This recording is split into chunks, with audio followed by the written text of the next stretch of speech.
नमस्कार, मी संकेत आणि आपण पाहत आहात मुंबई आउटलुक. राज्यामध्ये 29 महानगरपालिका आहेत आणि या महानगरपालिकांच्या निवडणुकीची घोषणा ही 2 दिवसापूर्वीच राज्य निवडणूक आयोगाने पत्रकार परिषद घेऊन केलेली आहे. याचा अर्थ असा आहे की 29 महानगरपालिकांमध्ये आता आचारसंहिता लागू झालेली आहे. या आचारसंहिता लागू झाल्यानंतर जे काही कोड्स असतात ते लागू झालेले आहेत आणि त्यानुसार मग सगळ्या हालचाली ज्या आहेत त्या सुरू झालेल्या आहेत. वेगवेगळे राजकीय पक्ष आपली राजकीय गणितं अधिक मजबूत करण्याचा, आपली राजकीय समीकरण अधिक मजबूत करण्याचा प्रयत्न करत आहेत. अशामध्येच या 29 महानगरपालिका ज्या आहेत त्या महाराष्ट्राच्या वेगवेगळ्या विभागांमध्ये विखुरलेल्या आहेत. मुंबई आणि मुंबईचा जो प्रांत आहे, MMR प्रांत ज्याला आपण म्हणतो, त्या प्रांतामध्ये 9 महानगरपालिका आहेत. त्यासोबतच मराठवाड्यामध्ये 3 ते 4 महानगरपालिका आहेत. खानदेश वेगळा भाग आहे. विदर्भामधले वेगळ्या महानगरपालिका आहेत. अशा वेगवेगळ्या महानगरपालिकांचे प्रत्येक महानगरपालिकेची राजकीय समीकरणं, राजकीय गणितं जी आहेत ती वेगवेगळी आहेत. प्रत्येक राजकीय पक्षाची ताकद वेगवेगळी आहे. तिथले मुद्दे वेगळे आहेत, तिथले प्रश्न वेगळे आहेत.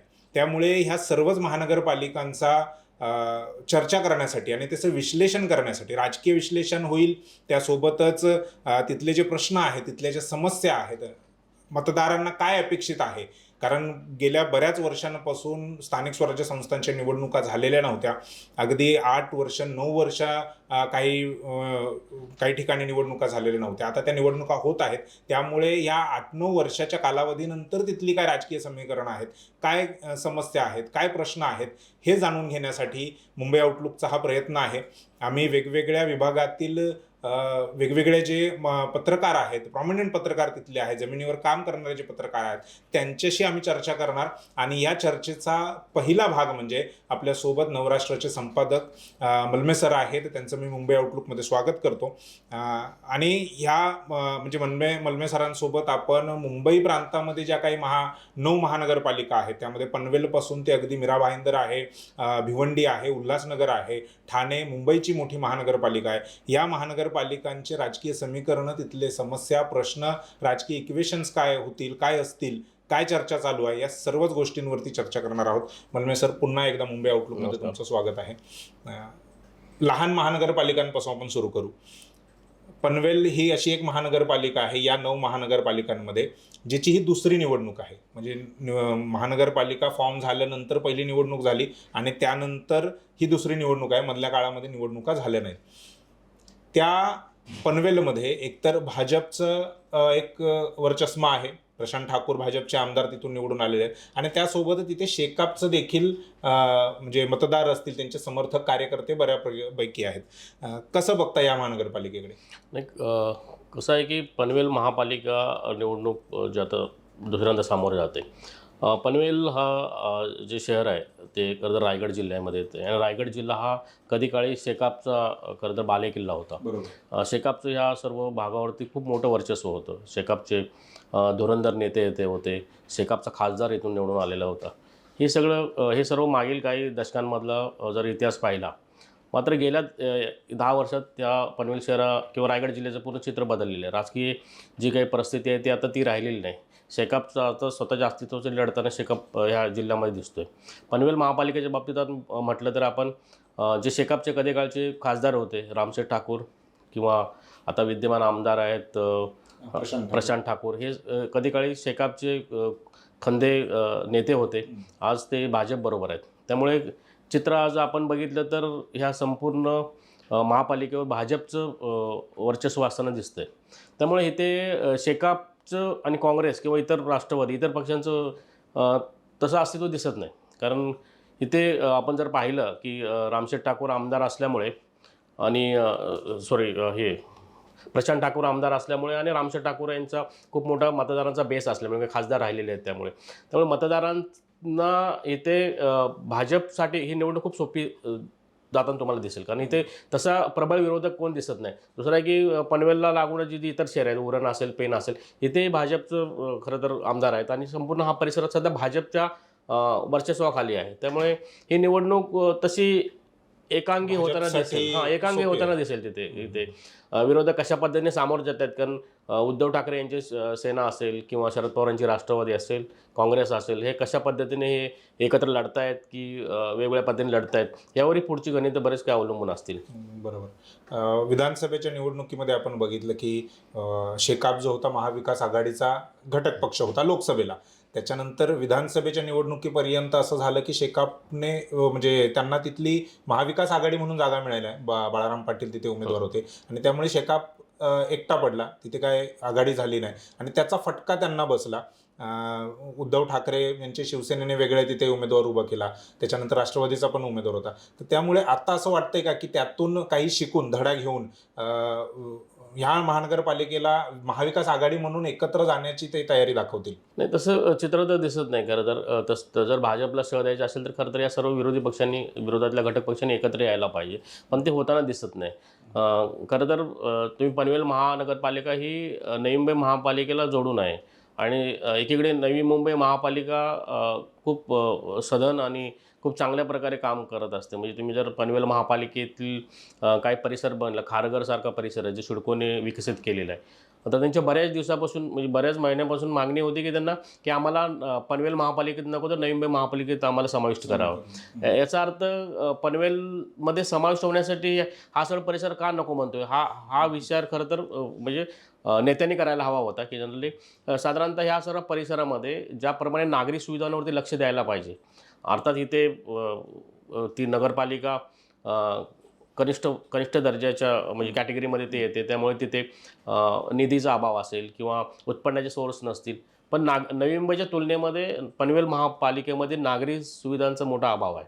म्हणजे पाण्याची समस्या असेल किंवा रस्त्यांची समस्या असेल, ह्या सर्व गोष्टी तिथे नाहीत आणि दुर्दैवाने विरोधक तेवढे आक्रमक दिसत नाहीत. हे सर्व मुद्दे खरं तर महापालिकेच्या निवडणुकीमध्ये प्रचारात यायला हवेत, पण ते कुठे येताना तर कुडगुरीच्या राजकारणाने राजकारणावर चर्चा होते. नागरी समस्या खरं तर ह्या पुढे येताना दिसत नाहीत आणि त्यामुळे कसं मतदारांना एक त्यांचे जे काही हक्क आहेत, त्यांचे अधिकार आहेत, हे जाणीव करून देण्याचं काम खरं तर विरोधकांचं आहे, पण ते होताना दिसत नाही दुर्दैवाने. त्यामुळे भाजप पुढे खूप मोठं आव्हान अशातला भाग नाही तिथे आहे. सर 2017 पनवेलमध्ये महापालिकेच्या जेव्हा निवडणुका झालेल्या तेव्हा 78 जागांपैकी भाजपलाच 51 जागा मिळालेल्या आहेत आणि स्वबळावरती त्यांनी ती निवडणूक लढलेली. पण आत्ताही तुम्ही जसं बोलला की एकतर्फी निवडणूक जर झालीच तर एवढ्याच जागा किंवा त्याच्यापेक्षाही जास्त जागा भाजपला मिळू शकतील का या नाही, साधारणतः जागांचा ट्रेंड हाच असेल की 50-60च्या दरम्यान जागा, म्हणजे आमचा अनुमान आहे जो आम्ही फार ग्राउंड लेवलला जो स्टडी केला किंवा जो एक लोकांचा अंदाज घेतला, तर साधारणतः 50-55-60 ह्या दरम्यानच भाजपची खरं तर झेप असेल. आणि वास्तविक ही खूप मोठी आहे. म्हणजे ह्या महापालिकेत पूर्ण बहुमताने भाजप येणं हे कसं. दुसरा विषय आहे की दुसरा विषय आहे की तिथे तुम्ही लक्षात घेतलं पाहिजे की जे विकासाची कामं खूप वेगाने प्रचंड मोठ्या प्रमाणावर काम सुरू आहेत. म्हणजे नवी मुंबईचं जे विमानतळ आहे, आंतरराष्ट्रीय विमानतळ, हे पनवेलच्या हद्दीत येतं संदर्भाने. अर्थात ते पनवेल महापालिकेच्या हद्दीत येत नसलं तरी ते पनवेलच्या परिसरामध्ये आहे. त्यामुळे त्या सर्व परिसरावरती मोठ्या प्रमाणावरती नागरी सुविधांचा ताण भविष्यात आलेला दिसेल तुम्हाला. ती सर्व जबाबदारी खरं तर महापालिकेची. म्हणजे ज्या विमानतळाच्या निमित्ताने किंवा आंतरराष्ट्रीय विमानतळ होते त्या निमित्ताने इथे मोठ्या प्रमाणावरती जे काही वस्ती वसताना दिसेल तुम्हाला. भाडेकरूंची संख्या खूप मोठी असलेली तुम्हाला दिसेल आजूबाजूच्या परिसरामध्ये. तर या सर्व गोष्टी त्यांना सुविधा पुरवणे खरंच खूप मोठं काम असणार आहे महापालिकेकडे, आव्हान असणार आहे. आणि ते कशा पद्धतीने सामोरे जातं हे खूप मोठं म्हणजे पाहणं खूप हे जर ठरेल खरं तर. पण त्यासाठी खरं तर तुम्ही जर विचार केला की हे सर्व मुद्दे आहेत, म्हणजे हे मुद्दे विरोधक घेताना दिसत नाही. हेच या निवडणुकीतलं एक म्हणजे दुर्दैव म्हणावं लागेल. पुढची जी महानगरपालिका आहे ती मीरा भाईंदर महानगरपालिका आहे आणि मीरा भाईंदर महानगरपालिकेकडे पाहिलं तर तिकडे भाजपची तिथेही सत्ता आपल्याला दिसून येते, कारण भाजपचा तिथे सध्याला आमदार सुद्धा आहे. पण आत्ताच म्हणजे शिवसेना आणि भाजपमध्ये तिथे युती होईल का अशी पण चिन्ह पाहायला मिळत होती. जे मंत्री आहेत प्रताप सरनाईक त्यांनी देखील असं विधान केलं होतं की जर भाजपला जितक्या जागा मिळतील तितक्याच जर शिवसेनेला मिळाल्या तरच आम्ही सन्मानपूर्वक, जर युती होत असेल तरच आम्ही एकत्र येऊ, असं त्यांनी वक्तव्य केलं होतं. तर नाही त्याविषयी काय कसं आहे मीरा भाईंदर महापालिकेसंदर्भातलं आपण जर पाहिलं इथे भाजप आणि तितकीच शिवसेना म्हणजे शिंदे यांची शिवसेना यांचं खरं तर तेवढंच वर्चस्व आहे. खरं तर भाजपचा आमदार असलं तरी त्या मीरा भाईंदरमधील अर्धा भाग हा खरं तर त्या सर्व भागावरती तुम्हाला प्रताप सरनाईक यांचं बऱ्यापैकी प्रभाव दिसतोय जनरली. आणि ह्या भागात जरी भाजप जरी आपला दावा सांगत असेल तर शिवसेना इथे तुम्हाला शिंदे यांची शिवसेना आक्रमक होताना दिसेल की आम्हाला इथे तेवढ्याच जागा हव्या जेव्हा तुम्ही लढत असाल तर. त्यामुळे इथे तुम्हाला एवढ्या सहजासहजी युती होईल असं दिसत नाही की सहजपणे ते सामोरं जाईल. कारण तिथे ह्या ठाणे जिल्ह्यामध्ये शिंदे शक्यतो तडजोड करताना दिसणार नाही तुम्हाला. एक वेळ ते मुंबई महापालिकेसंदर्भात एक पाऊल मागे घेतील पण ठाण्यातलं वर्चस्व आपलं त्यांना कमी होऊ द्यायचं नाही. जसं की ठाण्यामध्ये मग मीरा भाईंदर पालिकाही आली आणि ठाणे महापालिका आली, कल्याण डोंबिवली असेल, बाकीचे भिवंडी असेल, या सर्व महापालिकांमध्ये शिंदे आपला प्रभाव दाखवताना दिसतील म्हणजे जागा घेण्यामध्ये पदरात पाडून घेण्यात भाजपकडून. त्यामुळे या सर्व महापालिकांमध्ये तुम्ही जर विचार केला तर युती सहजपणे होईल असं वाटत नाही. मीरा भाईंदरचा जर विचार केला म्हणजे तुम्ही म्हणताय की शिंदे आपलं वर्चस्व सोडणार नाही तर ते स्वाभाविक आहे, त्यांनी करू पण नाही असंच आहे.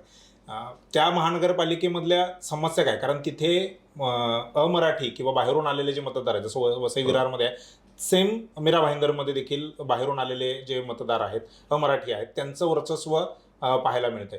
तर त्या संदर्भामध्ये काय सांगाल की शिंदे आपली जागा सोडणार नाहीत किंवा प्रभाव कमी होऊ देणार नाही, पण भाजप देखील त्यांना एकदम जसं स्थानिकच्या ह्या निवडणुका ज्या झाल्या त्याच्यामध्ये असं दिसलं की महायुतीमध्येच टक्कर आहे. तर आत्ता या महानगरपालिकांमध्ये खास करून मुंबई आणि हा जो MMR प्रांत आहे तिथे पण असंच दिसतंय का की महायुतीमध्येच टक्कर आहे, इतर कोणी चर्चेत पण नाही आहे? नाही नक्कीच मी तुम्हाला मी थोडं पाठी जाईन. आता नुकत्याच नगरपालिकेच्या निवडणुका झालेल्या आहेत आणि त्या नगरपरिषदेचा निकाल 21 डिसेंबरला लागणार आहे. तुम्ही जर पाहिलं तर ह्या सर्व निवडणुकीमध्ये महायुतीतील घटक पक्षच तुम्हाला प्रभावी दिसले. म्हणजे विरोधी घटक पक्ष जे असेल की शिवसेना उद्धव ठाकरे असेल किंवा शरद पवारांचे राष्ट्रवादी असेल किंवा काँग्रेस असेल, ह्या सर्व पक्षांचे मोठे नेते कुठेच प्रचारात दिसले नाहीत. त्या तुलनेत तुम्हाला शिंदे यांची शिवसेना असेल किंवा भाजप असेल या सर्व पक्षांचे नेते तुम्हाला प्रचारात मोठ्या प्रमाणात उतरलेले दिसतील. त्यामुळे आणि बऱ्याच ठिकाणी की हे एकमेकांच्या विरोधात निवडणुका यांनी लढवलेल्या आहेत. त्यामुळे तुम्ही म्हटल्याप्रमाणे ही खरी लढत ही महायुतीतच होती नगरपरिषदेमध्ये नगरपालिकांमध्ये. तेच चित्र तुम्हाला महापालिकेमध्ये दिसेल. खरं तर मी थोडं आणखी पुढे जाऊन सांगेन की तुम्ही की जे महाविकास आघाडी आहे ती ह्या निवडणुकीला खरं तर अद्याप तयारच नाही जनरली, की त्यांची तयारी तशी झालेलीच नव्हती. त्यामुळे त्यांचा आग्रह होता की ज्या मतदार यादींचा जो घोळा आहे त्या निमित्ताने निवडणुका पुढे ढकलाव्या असा त्यांचा आग्रह होता. पण भाजपाने खूप अगोदरपासून तयारी केलेली आहे. त्यामुळे भाजपला ही संधी दवडायची नव्हती की विरोधक गाफील आहेत तर आपण निवडणूक घेऊन आपल्याला तो विजय जरा सोपा होईल अशा पद्धतीने त्यांची व्यूहरचना आहे. त्यामुळे खरी लढत जर ज्या ठिकाणी महायुतीतील घटक पक्ष शिंदे आणि आपण भाजप यांची जर युती झाली नाही तर त्या ठिकाणी एकमेकांच्या विरोधात लढताना दिसतील आणि ती लढत खरी त्या महायुतीतल्या घटक पक्षांविरोधच असेल. तीच असेल. विरोधक कुठेही नव्हते या नगरपालिकाच्या निवडणुकीमध्ये, नगरपंचायतच्या निवडणुकीमध्ये. पुढची महानगरपालिका पण भिवंडीचा जर विचार केला तिथे मोठ्या प्रमाणामध्ये मुस्लिम मतदार आहेत. राष्ट्रवादी शरदचंद्र पवार हा जो पक्ष आहे वर्चस्व आहे. समाजवादी पक्ष म्हणजे तिथला खासदार त्यांचा निवडून आला होता. त्याच्यानंतर समाजवादी पक्षाचा आमदार तिथला आहे. ह्या सगळ्या गोष्टींकडे बघता शिंदेंना तिथे किती संधी आहे की ते आपल्याकडे वळवतील ती महानगरपालिका? शिंदेसाठी तेवढं आव्हानात्मक आहे. वास्तविक तेथील खासदार सध्या शरद पवारांच्या राष्ट्रवादीचे खासदार तिथे आहेत, बाळामामा पाटील साधारणतः. तिथे समाजवादीचे आमदार आहेत की रईस शेख तिथून निवडून आलेले आहेत. ही सर्व मंडळींचा विचार केला तर शिंदेसाठी इथे थोडा संघर्ष करावा लागणार आहे की पण दुसरी एक गोष्ट आहे की शिंदेचं ठाणे जिल्ह्यामध्ये वलय आहे खरं तर. म्हणजे जरी ते एका हिंदुत्ववादी पक्षाचं नेतृत्व करत असले तरी त्यांच्याकडे मुस्लिम समाजी खरं तर त्यांच्या मुस्लिम समाजामध्ये त्यांची बऱ्यापैकी उठबस आहे किंवा त्यांच्याविषयी एक वेगळं स्थान आहे. त्यामुळे मुस्लिम समाजाला आकृष्ट करण्यात शिंदे तिथे यशस्वी होतील का हे पाहणे, कारण आपला जो मागील 2-3 दशकांचा जो काय ते राजकीय त्यांची कारकिर्दी ठाणे जिल्ह्यातच खरं तर राहिलेली आहे. आणि ठाणे जिल्ह्यातील बहुतेक लोकांशी त्यांचं खरं तर 1 to 1 असं परिचय आहे. प्रत्येकाला नावाने ओळखतात किंवा त्यांची कामं करताना त्यांनी कधीही हिंदू मुस्लिम असं काही केलेलं नाही, तर मुस्लिमांची कामं त्यांनी केलेली आहेत. ही सर्व गोष्ट किंवा हे सर्व विचार करता आपण शिंदे तिथे आपलं वर्चस्व सिद्ध करतायत का, किंवा हा मतदार त्यांच्याशी खरं तर त्यांच्याकडून कामं करून घेतल्या पण त्यांना मतदान करतोय का हे पाहणे तितकंच महत्त्वाचं ठरणार आहे. पण शिंदेसाठी तुम्ही म्हटल्याप्रमाणे तितकं सोपं नाही, कारण समाजवादीचा तिथे मुस्लिम मतदार मोठ्या संख्येने बेस आहे तिथे. त्यामुळे आता ह्या निवडणुकीमध्ये समाजवाद्यांनी शरद पवारांचे राष्ट्रवादी ते कशा पद्धतीने वेगवेगळ्या पद्धतीने सामोरं जातं काही निवडणुकीला, ते जर वेगळे गेले तर मग तिथे कुठेतरी शिंदेना फायदा होताना दिसेल तुम्हाला. अशा पद्धतीने चित्र असेल तिथे. पुढची महानगरपालिका आपण उल्हासनगरच्या बाबतीमध्ये बोलूया. उल्हासनगर पण असाच मीरा भाईंदर वसई विरार सारखाच भाग आहे, फार जास्त डेव्हलपमेंट नाही आहेत. मुख्य म्हणजे मुंबई जी आहे, मुंबईपासून थोडा लांबचा असलेला तो भाग आहे. बरेचसे लोक तिथले मुंबईमध्ये कामासाठी येतात. म्हणजे जो ट्रेनची जी समस्या सेंट्रल लाईनला जी आहे, ॲक्सिडेंट्स वगैरे होणं, तो एक मुद्दा तिथला आहे. तर त्या सगळ्या गोष्टीला बघता आणि अमराठी मतदारांचा टक्का पण उल्हासनगरमध्ये चांगला आहे. ती महानगरपालिका कशा पद्धतीने तुम्ही बघता ही लढत? नाही, कसं आहे, उल्हासनगर महापालिकेच्या बाबतीत जर आपण विचार केला, उल्हासनगर जर पाहिली तर सिंधी समाजाचं मोठ्या प्रमाणावर वर्चस्व आहे. खरं तर इथे मोठ्या प्रमाणावर ते सिंधी समाजाचे उद्योगधंदे आहेत. नेहमीच इथे जरी हा ठाणे जिल्ह्यातला महाराष्ट्रातला जर एक भाग असला तर या सर्व भागावर सिंधी राजकीय नेत्यांचं वर्चस्व नेहमीच राहिलेलं आहे. म्हणजे पप्पू कलानींपासून आपण जर आतापर्यंत बरेच जर सगळे बघितले तर तुम्हाला सिंधी नेतेच दिसतील. आणि पप्पू कलानी कधी काळी काँग्रेस किंवा राष्ट्रवादी वगैरे असा त्यांचा सगळा प्रवास झालेला आहे. त्या पार्श्वभूमीवर आत्ताचे जे नेते आहेत ते बहुतेक नेते भाजपने आपल्याकडे ओढण्यात यशस्वी ठरलेले आहेत. भाजपला ही महापालिका हवी आहे. त्यामुळे भाजप इथे तुम्हाला थोडी वरचढ झालेली दिसेल, कारण हा जो अमराठी भाषिक जो वर्ग आहे, मतदार आहे, तो सिंधी आहेत. सिंधी समाजाला नेहमीच आत्ता मागील काही वर्षांमध्ये भाजपाजवळची वाटत आली, किंवा धार्मिक ध्रुवीकरणाच्या नजरेकडून पाहिलं किंवा दृष्टिकोनातून पाहिलं तर आपण त्यांना भाजप जवळची वाटते. त्यामुळे भाजपसाठी ती निवडणूक तिथे तितकी अवघड वाटणार नाही ज्या पद्धतीने असेल ते. पण तिथे बाकीचे शिंदेंचंही मानणारा वर्ग आहे किंवा शिंदेंची कार्यकर्ते आहेत. शिंदेंनी तिथे बऱ्यापैकी या सर्व बेल्टमध्ये फोडाफोडीचे राजकारण झालेलं आहे, त्याचा किती इफेक्ट पडतोय किंवा त्याचा किती प्रभाव मतदानावर पडतोय हे पाहणं पण तेवढंच महत्त्वाचं ठरणार आहे. म्हणजे शिंदेच्या बाबतीत असं म्हटलं जातं की सढळ हाताने त्यांनी बरीच म्हणजे विधानसभेची निवडणूक पण त्यांनी तशीच लढवली. त्यामुळे शक्यता आहे की उल्हासनगरमध्ये पण ते तशाच पद्धतीने करतील. वसई विरारची जी महानगरपालिका आहे तिथे भाजपचे वर्चस्व आहे, भाजपचे कार्यकर्ते आहेत मोठ्या प्रमाणामध्ये, आमदार तिथनं भाजपचे आलेले आहेत. त्या महानगरपालिकेमध्ये कोळी लोकांचा देखील मोठा एक वर्ग आहे जो मतदार आहे. जरी तो संघटित नसला तरी तो एक त्या एरियाला, कोस्टल एरियाला तो लागून आहे. तर ते मुद्दे किंवा त्यांना घेऊन भाजप कशा पद्धतीने या निवडणुकीला सामोरं जाईल?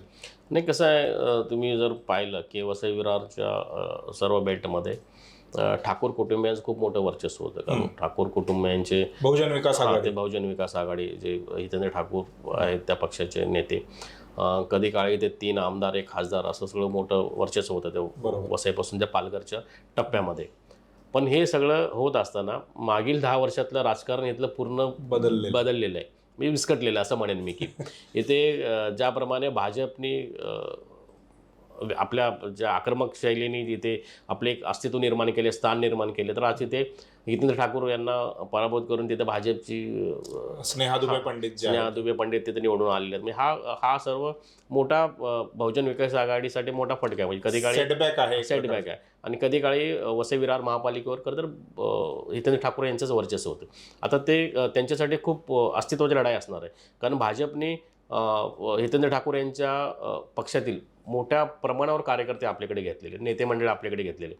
त्यामुळे भाजप इथे स्वबळावर सामोरे जाताना दिसेल, कारण शिंदे यांच्या शिवसेनेचं तसं खूप स्थान नगण्य आहे तिथे. तर ते शिंदेंचा आग्रह जास्त जागांचा असेल, पण भाजपा 10-15 जागाच्या वरती ते सोडण्यास तयार नाही ते. त्यामुळे मला वाटत नाही ते एकनाथ शिंदे यांच्या शिवसेनेची आणि भाजपची युती होईल. आणि भाजपला खरं तर इथे युती नकोच आहे, कारण भाजपला तिथे अंदाज आहे की आपलं इथे बऱ्यापैकी स्थान आहे, तर आपण स्वबळावर निवडणूक लढवतो. भाजपचं तुम्ही एक लक्षात घ्या, भाजप जिथे स्वबळावरती लढण्याची त्यांची क्षमता आहे, ताकद आहे, तिथे ते कोणाला घ्यायला तयार नसतात. आणि जिथे आपण थोडं कुमकुवत आहोत, अशा कमकुवत आहोत, त्या ठिकाणी आपल्याला त्यांना असतं की मित्रपक्षांच्या मदत घ्यावी, हे त्यांचं धोरण राहिलेलं आहे. नाही, पण पुण्याच्या बाबतीमध्ये हे मग वेगळं ठरेल, कारण पुण्यामध्ये ते अजित पवारांना सोबत घेणार नाहीत. पुणे पिंपरी या भागामध्ये म्हणजे थोडा वेगळा विषय होईल, परंतु पुण्यामध्ये अजित पवारांचं वर्चस्व आहे, तिथे अजित पवारांना सोबत घेत नाहीयेत.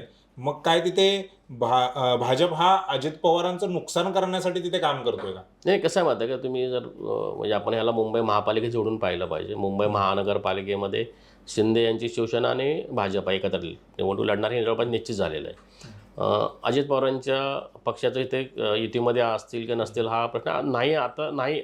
आताची जी परिस्थिती त्यानुसार ते नसणारच आहे, नाही. उघड कारण झालं. काल पण जी मीटिंग झाली त्याच्यामध्ये पण अजित पवारांचे प्रतिनिधी म्हणून कोणी नव्हतं आणि ते नसणार आहे, ते उघड आहे. ते त्याच पार्श्वभूमीवर जर पुणे आणि पिंपरी चिंचवडचा विचार केला तर तिथे जरी अजित पवार यांच्या राष्ट्रवादीचं वर्चस्व जरी असलं तर भाजपला स्वतःचं स्थान निर्माण करायचं, स्वतःचा बेस तयार, स्वतःचे कार्यकर्ते आहेत, भाजपच्या तिथे खासदार आहेत, आमदार आहेत, ह्या सगळ्या गोष्टी आहेत. तर तिथे भाजप स्वबळावरती म्हणजे जो जागा वाटपाचा जेव्हा विषय येईल, जागा वाटपाची जेव्हा बोलणी होईल, त्यावेळी खरं तर अजित पवार यांच्या पक्षाला झुकतं माप द्यावं लागेल. हे भाजपला मान्य नाही. भाजपला आपले जास्तीत जास्त कार्यकर्त्यांना तिथे निवडून आणायचं आहे किंवा त्यांना तिकीट द्यायचं आहे, कारण आपला बेस मजबूत करायचा आहे. त्या दृष्टीने भाजपचा तो प्रयत्न राहणार आहे. पुढची जी महानगरपालिका आहे ती कल्याण डोंबिवलीची आहे. तर गेल्या काही काळात आपण पाहिलं तर शिवसेनेमध्ये बऱ्याच नगरसेवकांनी प्रवेश केलाय, म्हणजे मनसेचे असतील किंवा भाजपचे असतील. तर तिकडे कुठेतरी शिवसेनेचा जो शिंदे गट आहे त्यांची ताकद वाढताना दिसते का?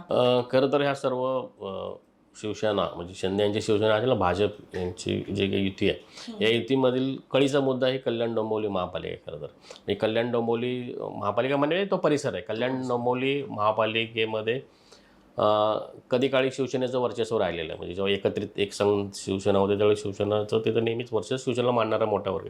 मागील काही वर्षांमध्ये भाजपने इथे बऱ्यापैकी आपलं स्थान निर्माण केलेलं आहे. वास्तविक जर आपण विचार केला तर तिथे आता सध्या खासदार जे आहेत ते शिंदे यांचे स्वतः चिरंजीव आहेत, शिवसेनेकडून ते खासदार आहेत. ते ह्या सर्व बेल्टवर शिंदे यांचा जो का प्रभाव आहे तो शिंदेना कमी होऊ द्यायचा नाही. त्या दृष्टीने शिंदेंची व्यूहरचना आहे. पण शिंदेंचं हे वर्चस्व खरं तर मोडून काढण्यासाठी भाजप आपली व्यूहरचना करते. तिथे मोठ्या प्रमाणात शिंदेंचे कार्यकर्तेच फोडून आपल्याकडे भाजपने घेण्याचा सपाटा लावलेला आहे. आणि त्या पार्श्वभूमीवर दोन्ही पक्षांमध्ये जो काय संघर्षची ठिणगी पडली ती तिथूनच पडलेली आहे. दीपेश म्हात्रे यांच्या पक्षप्रवेशानंतर तो सगळा विषय पुढे चालला आणि ते पार दिल्लीपर्यंत सगळं प्रकरण शिंदे घेऊन गेले की ज्याप्रमाणे फोडाफोडीचं राजकारण चाललेलं आहे. पण यावेळी तुम्हाला लक्षात येईल की ठाणे आणि जर युतीसाठी खरं तर केंद्रातून भाजपवरती दबाव आहे की स्वतः रवींद्र चव्हाणांना बोलवून घेऊन त्यांनी सांगितलं की जिथे युती होईल तिथे करा अमित शहानी. त्याप्रमाणे कल्याण डोंबिवली आणि ठाणे ह्या दोन महापालिकांमध्ये शिंदेंना कदाचित जागा वाटपात थोडं झुकतं माप दिलं जाईल असं चित्र दिसतं. आणि त्या बदल्यात मुंबईला भाजपा जास्तीत जास्त जागा आपल्या पदरात पाडून घेण्याचा प्रयत्न राहील. तुम्ही जर विचार केला तर कल्याण डोंबिवली, ठाणे आणि मुंबई ह्या 3 महापालिकांमध्ये म्हणजे MMR मधल्या युती जवळपास निश्चित होते. म्हणजे शिंदे यांची शिवसेना आणि भाजप युती होणारी उघड आहे सर्व. तर इथे ह्यात जेव्हा जागा वाटपाचा विषय येईल दोन्ही पक्षांमध्ये तेव्हा ह्या 3 महापालिका नजरेसमोर ठेवूनच जागा वाटप झाले असेल. कुणाला तुम्हाला इथे आम्ही जास्त जागा सोडतो, तुम्ही ह्या मोबदल्यात आम्हाला इकडे जास्त जागा द्या, असं सगळे विषय होणार आहे. त्यामुळे ही जरी निवडणूक कल्याण डोंबिवलीची वाटत असली तरी शिंदे यांसाठी खरं तर कार्यकर्त्याचं जाळं आणि बळ पाहता तिथे खरं तर रवींद्र चव्हाण खूप आक्रमक नेते आहेत, तिथे एक प्रदेशाध्यक्ष आहेत, पण ज्या पद्धतीने ते राजकारण करत आहेत, शिंदेला शह देण्याचा प्रयत्न करत आहेत. पण शिंदेनी मागील 2-3 दशकामध्ये या ठाणे जिल्ह्यामध्ये आपली पाळंमुळं खूप खोलवर रुजवलेली आहेत आणि त्याचा सर्व त्यांना लाभ होताना या महापालिका निवडणुकीमध्ये तुम्हाला दिसेल तिथे. सर, कल्याण डोंबिवलीत आपण एक पाहिलं तर पाणी टंचाईच्या समस्या अनेक वर्षांपासून आहे. स्वच्छता असेल किंवा रस्त्यांचे प्रश्न असतील, तर त्यावर कितपत काम झालंय किंवा ते किती महत्त्वाचं आहे या निवडणुकीच्या दृष्टीनं? नाही, कसं आहे, कल्याण डोंबिवली जर परिसर पाहिला तो संपूर्ण परिसर हा म्हणजे नागरी सुविधेच्या बाबतीत खूप मागे आहे. म्हणजे मुंबईला एकदम लागून असलेला हा सगळं परिसर आहे. म्हणजे इकडे नवी मुंबई महापालिका आहे, ठाणे महापालिका आहे, ह्या सर्व महापालिका खूप चांगलं काम करताना दिसतात. त्या तुलनेत तुम्ही कल्याणमध्ये जाल तर तुम्हाला अस्वच्छता दिसेल, रस्त्यांची बाबतीत सर्वच तुम्ही गोंधळ पाहताय की जिथे ट्राफिकची समस्या आहे, बऱ्याच हे आहेत. पण ह्यावर मागील काही वर्षात काम झालेलं खरं दिसत नाही. म्हणजे मुळातच ह्या म्हणजे सत्ताधारी होते, एवढी वर्ष सत्तेत होते, यांच्याकडून ते काम झालेलं नाही. आणि हे सर्व मुद्दे दुर्दैवाने मी तुम्हाला वारंवार म्हणतो की हे मुद्दे खरं तर निवडणुकीच्या प्रचाराचे मुद्दे व्हायला पाहिजेत, पण ते होताना दिसत नाही. खरं तर राजकीय पक्ष खूप सहजपणे सोयीस्कररित्या म्हणजे जसं तुम्ही म्हणजे सत्ताधारी पक्ष या सर्व विषयांवरती लोकांचं लक्ष विचलित करण्यासाठी किंवा इतरत्र वळवण्यासाठी वेगळे मुद्दे काढतात. म्हणजे जे काय असेल एकमेकावर कुरघोडी करण्याचं राजकारण, एकमेकावर टीका करण्याचं राजकारण, आणि यातून मग तो मूळ मुद्दे बाजूला राहतात आणि सत्ताधाऱ्यांना त्याचा फायदा होतो. असंच काहीतरी चित्र आहे. तुम्ही म्हटल्याप्रमाणे कल्याण डोंबिवलीमध्ये नागरी सुविधांचा प्रचंड मोठा वानवा आहे खरं तर तिथे. त्या ठिकाणी जे काम व्हायला पाहिजे ते काम झालेलं नाही. कल्याण डोंबिवली या महानगरपालिकेमध्ये आणखीन एक महत्त्वाचा प्रश्न आहे, तो म्हणजे इमारतींचं जे बांधकाम आहे. तर 65 इमारती आपण बघितल्या, त्या इलिगल वगैरे अशा घोषित केल्या होत्या. तर इलिगल कन्स्ट्रक्शन हा एक तिथे महत्त्वाचा मुद्दा आहे. तो तुम्ही जसं म्हणतायच की विरोधक किंवा जे मुद्दे यायला पाहिजे होते चर्चेत किंवा प्रचारात, आता तर प्रचार सुरू होईल, तर हा मुद्दा किती महत्त्वाचा वाटतो? नाही, महत्त्वाचा मुद्दा. अनधिकृत बांधकाम खूप मोठ्या प्रमाणावर त्या परिसरामध्ये आहेत. त्यावरती कोणच आवाज उठवत असतं. यामध्ये बऱ्याच त्या दुर्घटनाही झालेल्या आहेत. इमारती कोसळून वगैरे बरेच खरं तर रहिवासी देश जडीला लागले आहेत. अशी परिस्थिती आहे की आपला त्याने पूर्ण आयुष्यभराची कमाई त्या घरामध्ये गुंतवणूक केलेली आणि ती गरज आज त्याचं घराचं अस्तित्वच नाही. पैसे गेले त्यांनी राहण्याची अशी सर्व परिस्थिती. मग हे सर्व मुद्द्यावरती खरं तर चर्चा होताना दिसत नाही. हे मुद्दे खूप महत्त्वाचे आहेत, पण खरं तर हे मुद्दे चर्चेत येणं आवश्यक आहे. मग मी तुम्हाला म्हटल्याप्रमाणे हे चर्चे आणले जात नाहीत सोयीस्कररित्या. ह्या मुद्द्यांना कसं तरी बगल देऊन वेगळे मुद्दे चर्चेत आणले जातात आणि मग निवडणुका जिंकल्या जातात. खरं तर ह्या नागरिकांनी सुद्धा म्हणजे मतदारांनी सुद्धा ह्या मुद्द्यांवरती विचार करण्याची गरज आहे. की आपण राजकीय जे काही कुरघोडीचे राजकारण ते बाजूला राहते, पण आपण 5 वर्ष त्यांना निवडून देणार आहोत नगरसेवक म्हणून किंवा महापालिका सत्ता ज्यांना देणार आहोत आपण, त्यांनी मागील 5 वर्षात काय केलं याचा लेखाजोखा स्वतःच खरं तर या मतदारांनी आपल्यासमोर मांडायला हवं की बुवा ह्यांनी काय केलं, आपण का निवडून द्यावं लोकांना, किंवा आपण नवीन नेतृत्वाला संधी द्यावी का. ह्या सगळ्या गोष्टी खरं तर मतदारांनी मतदान करताना विचार करायला पाहिजे. शेवटच्या 2 मोठ्या महानगरपालिका त्याच्यामध्ये ठाणे आणि मुंबई आहे. आपण अगोदर ठाण्यावरती चर्चा करू. म्हणजे त्याच्यावरती थोडी चर्चा झालेलीच आहे आपली, जागा वाटपाला घेऊन वगैरे. तिथले मुद्दे काय आहेत? नाही, ठाण्याचे खरं तर ठाण्याविषयी तुम्ही जर पाहिलं तर ठाणे एक 25-30 वर्षापूर्वीचं ठाणं खूप वेगळं होतं. खूप म्हणजे अरुंद रस्ते, म्हणजे त्याला एक गावाचं स्वरूप होतं. असं सगळं ते गावाचं अस्तित्व असणारं ठाणे होतं. पण जेव्हा तिथे अर्थात शिवसेनेची सत्ता तिथे सातत्याने राहिल्या. म्हणजे बाळासाहेब ठाकरे यांच्या नेतृत्वाखाली शिवसेना जी होती ते शिवसेनेने तिथे खरं तर त्यांच्यावर प्रेम करणारा, त्यांच्या पक्षाला मानणारा खूप मोठा वर्ग ठाणे जिल्ह्यामुळे. मुळातच संपूर्ण ठाणे जिल्हा हा मराठी बहुल भाग आहे. आता अर्थात मागील काही वर्षांमध्ये तिथे इतर भाषिक येत आहेत, तो भाग वेगळा. पण जेव्हा 25-30 वर्षापूर्वी आपण जर विचार केला तर पूर्ण हा मराठी बहुल भाग होता. आणि तो बाळासाहेब ठाकरे यांना मानणारा वर्ग होता. तिथं आनंद दिघेंचं खूप मोठं नेतृत्व होतं की ज्यांनी तिथे ठाण्यामध्ये ज्यावेळी ठाणे महापालिकेत सत्ता आली तेव्हा तुम्हाला आठवत असेल कदाचित टी चंद्रशेखर म्हणून महापालिकेचे आयुक्त होते. आणि तिथून त्यांनी सर्व ठाण्याचा कायापालट करण्याचा निर्णय घेतला. त्यावेळी सत्ता युतीची सत्ता होती 1995च्या त्या सगळ्या बेल्टमध्ये. आणि त्यावेळी प्रचंड विरोध झाला, कारण खूप काही नेत्यांचे त्या परिसरात स्वतःची हॉटेल्स होते, रेस्टॉरंट होते आणि ते सर्व रस्ते रुंदीकरणामध्ये ते जाणार होते. त्यांनी विरोध केला. त्यावेळी बाळासाहेब ठाकरे ठामपणे त्या टी चंद्रशेखर या आयुक्तांच्या पाठीशी उभे राहिले आणि तो संपूर्ण ठाण्याचा कायापालट करून केला. तिथून जे ठाणेनी जे काय विकासाच्या बाजूचा वेग घेतला तो मागील 20-25 वर्षात ठाणे प्रचंड वेगाने बदललेले. आज ठाणे तुम्ही पाहिलं तर मीरा भाईंदरच्या तिथे जाऊन मिळालेलं ठाणे का घोडबंदर रोड पूर्ण खूप मोठा विकसित झालेला आहे. वसईच्या दिशेने ठाणेची वाढ होताना दिसते आपल्याला. इकडे भिवंडीपर्यंत ठाणे गेलेलं आहे. तर ठाण्यामध्ये आज नागरीकरण खूप मोठ्या वेगाने होत असलं तरी तिथला ज्या समस्या आहेत त्या आजही कायम आहेत. म्हणजे तुम्हाला जर लक्षात येईल की पाण्यासंदर्भातल्या काय समस्या आहेत, पाण्याच्या समस्या आहेत, इतरही समस्या आहेत.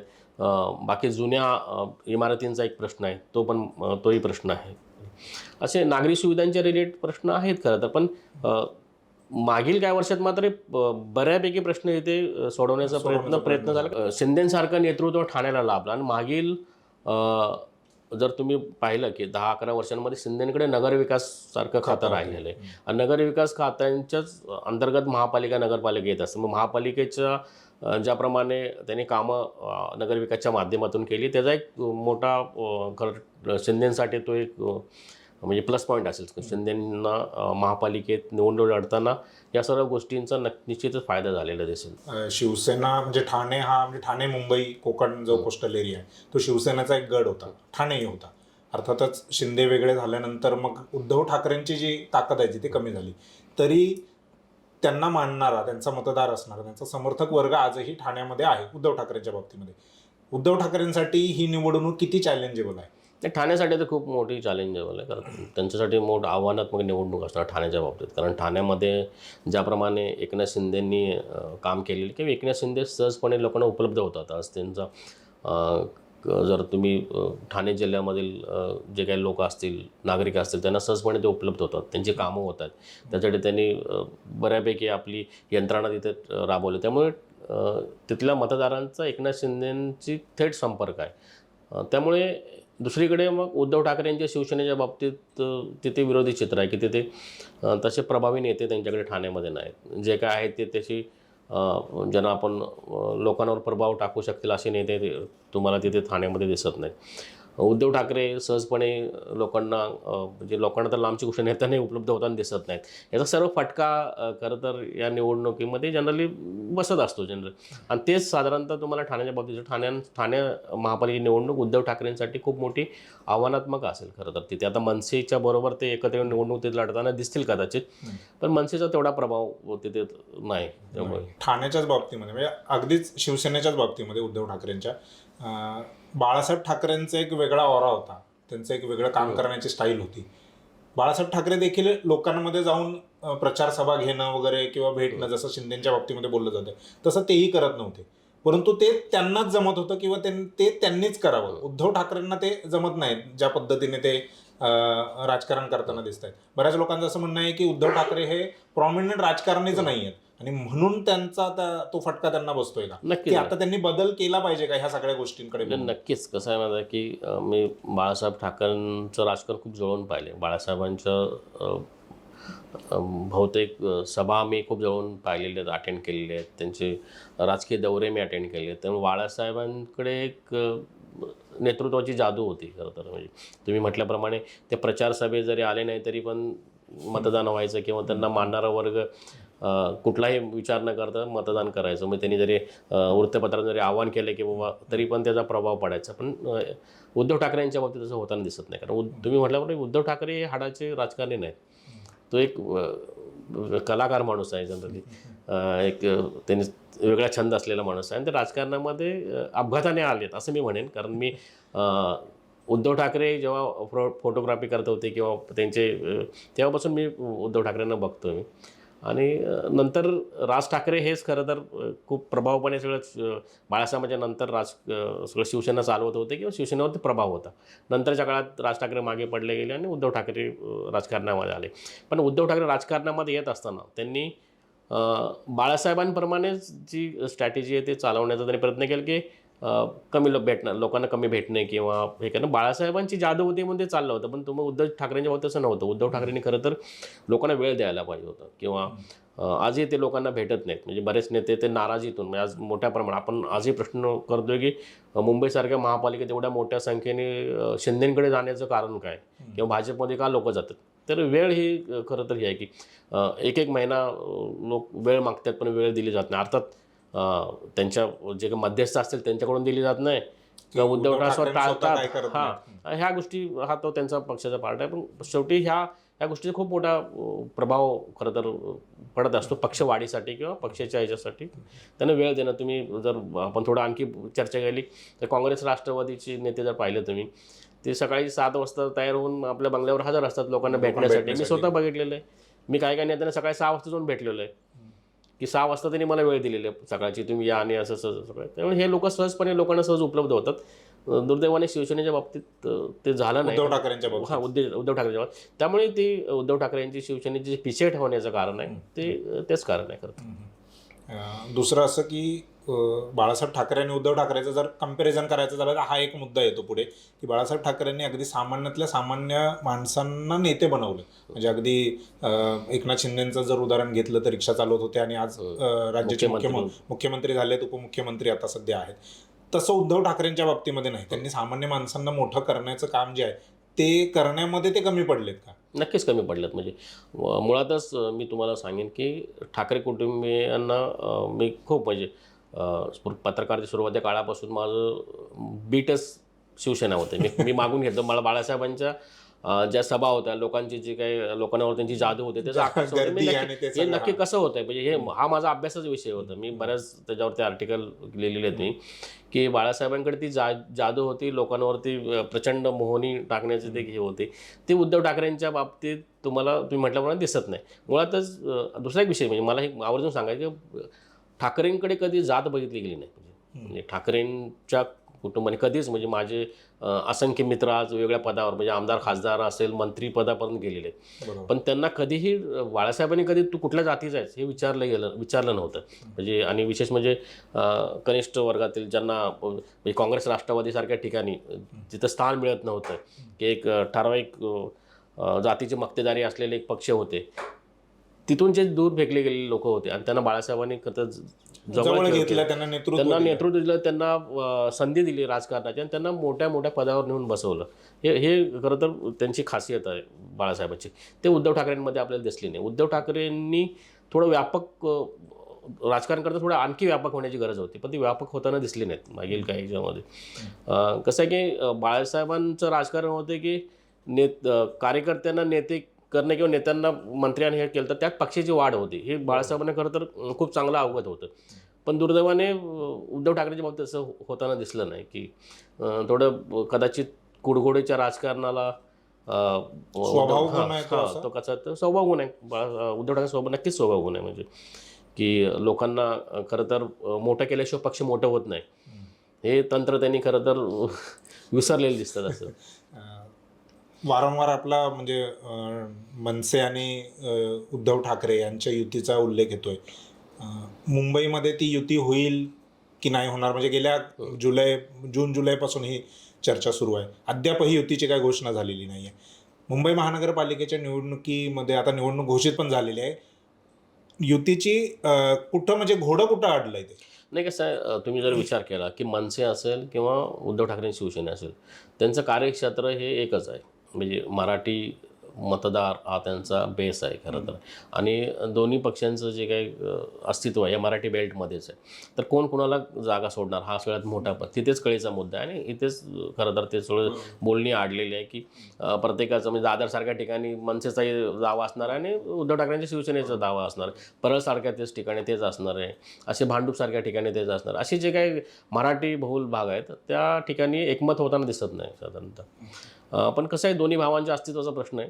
तेवढं ॲडजस्टमेंट करावं लागेल. कदाचित तुम्हाला ते केलेले दिसतील. अर्थात त्या प्लेटी जाऊन राजकारण असेल ते वेगळं असेल, त्यावर आपण नक्कीच बोलू. पुढच्या सेगमेंटमध्ये बोलू आपण की त्याचे परिणाम काय होतील आणि कितपत मतदार आकृष्ट करण्यात ते यशस्वी ठरतील ते पाहूया. पण सध्या तरी त्याने युती करण्याचे पर्याय युती होताना दिसेल कदाचित. तुम्हाला पुढील काही 2-4 दिवस हे खूप महत्त्वाचे आहेत बोलण्याच्या दृष्टीने. 2-4 दिवसामध्ये तुम्हाला युती झालेली दिसेल नक्कीच. बिहारचं जे इलेक्शन आपण पाहिलं त्याच्यामध्ये कुठेतरी काँग्रेसला चांगल्या जागा मिळाल्या आणि त्याच्यानंतर त्यांचा आत्मविश्वास वाढलाय. त्यामुळे आता ह्या ज्या निवडणुका आहेत महापालिकेच्या त्याच्यामध्ये ते स्वबळावर निवडणुका लढणार असल्याचं त्यांनी सांगितलंय. ठाण्यातही ते स्वबळावर निवडणुका लढणार आहेत. तर असं वाटतंय का की तुम्हाला त्यांचा आत्मविश्वास भरपूर वाढला या निवडणुकांबाबतीत?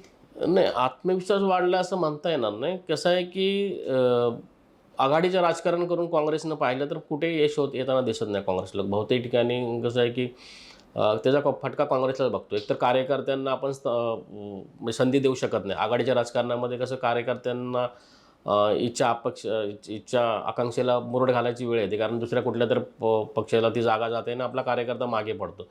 आणि महापालिकेसारख्या निवडणुकांमध्ये तर स्थानिक लेवल चे कार्यकर्ते म्हणजे स्थानिक पातळीचे कार्यकर्ते हेच खरं बळ असतात पक्षाचं, कुठल्याही पक्षाचं असेल ते. तर जास्तीत जास्त आपल्या कार्यकर्त्यांना संधी द्यावी हा प्रत्येक पक्षाचा प्रयत्न असतो जनरली. त्यावेळी तुम्हाला काँग्रेस इथे स्वबळावरती लढता येईल. काँग्रेसचा खरं तर कधी काळी काँग्रेसने प्रदीर्घ काळ या मुंबई महापालिकेवर सत्ता गाजवलेली आहे आणि त्यामुळे कार्यकर्त्यांचं खूप मोठं बळ काँग्रेसकडे होतं. दुर्दैवाने मागील 10 वर्षांमध्ये हे बळ थोडं कमी झालेलं आहे, कारण झोपडपट्टी बहुल भाग हा काँग्रेसचा बालेकिल्ला होता. बरोबर. इतर भाषिक आजही आहे, धारावी सारख्या हा, याच्यामध्ये आहे. खासदार आहेत, आमदार आहेत. आणि जसं की इतर भाषिक जे आहेत ते काँग्रेसचे बलस्थान होते म्हणजे मतदानाच्या बाबतीत वगैरे.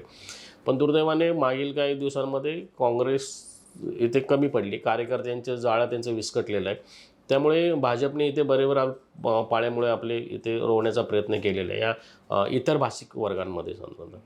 आणि साधारणतः तुम्हाला कधी तुम्ही निरीक्षण केलं असेल, अभ्यास करून तुम्ही लक्षात येईल की दाक्षिणात्य जे राज्य आहेत तिथे ते खरं तर भाजपला मानत नाहीत किंवा काँग्रेसला पसंती नाही. पसंती नाही. पण जेव्हा ते मुंबईसारख्या ठिकाणी येतात ना, त्यावेळी त्यांचा मतदान करण्याचा कल तुम्ही जर पाहिला, केंद्रात कुठलं सरकार आहे त्या सरकारच्या उमेदवारांना ते बाजूने ते मतदान करतात. हा आत्तापर्यंतचा इतर भाषिक जे दाक्षिणात्य मतदारांचा कल राहिलेला आहे. मी गेली 30-40 वर्षाचं जेव्हा विश्लेषण केलं संपूर्ण मतदानाचं, हा मतदार नक्की का बदलतो, तर त्यांना केंद्रातलं कुठलं सरकार असेल तर त्यांना जवळच वाटतं. कदाचित तो सत्ता आपल्यासाठी आधार वाटत असेल किंवा काही असेल, पण जनरली ते जेव्हा काँग्रेस सत्तेत होतं काँग्रेसला मतदान करता आले, तर भाजप सत्तेत तर भाजपला हे दाक्षिणात्य मतदान करत आलेले आहेत. तो एक प्लस पॉईंट भाजपसाठी या निवडणुकीत. उत्तर भारतीयांमध्ये बऱ्यापैकी त्यांनी भाजपने आपलं जम बसवलेलं आहे. बिहार निवडणूक घेतली तरी बिहार निवडणूक असेल, उत्तर प्रदेशच्या बाबतीत असेल, राम मंदिराचे विषय आहेत, बाकी इतर विषय आहेत. तुम्हाला कदाचित योगी आदित्यनाथ तुम्हाला फिरताना दिसतील ह्या निवडणुकीच्या प्रचारात वगैरे. ह्या सगळ्या गोष्टी भाजपनी व्यूहरचना केलेली आहे. त्यामुळे भाजपसाठी मी काँग्रेसच्या तुलनेत इथे थोडं जमीन सोपीक आहे नक्कीच. मुंबईच्या बाबतीमध्ये मराठी अमराठी हा एक वाद गेल्या काही महिन्या म्हणजे याच्या अगोदर पण झालेला आहे, तो गेल्या काही महिन्यांपासून पुन्हा चर्चेत आला. मग तो कबूतरखान्याचा विषय असेल किंवा मीरा भाईंदरमध्ये एका मारवाडी व्यक्तीच्या कानाखाली मारली मनसेच्या कार्यकर्त्याने, तो तिथून जो विषय सुरू झाला.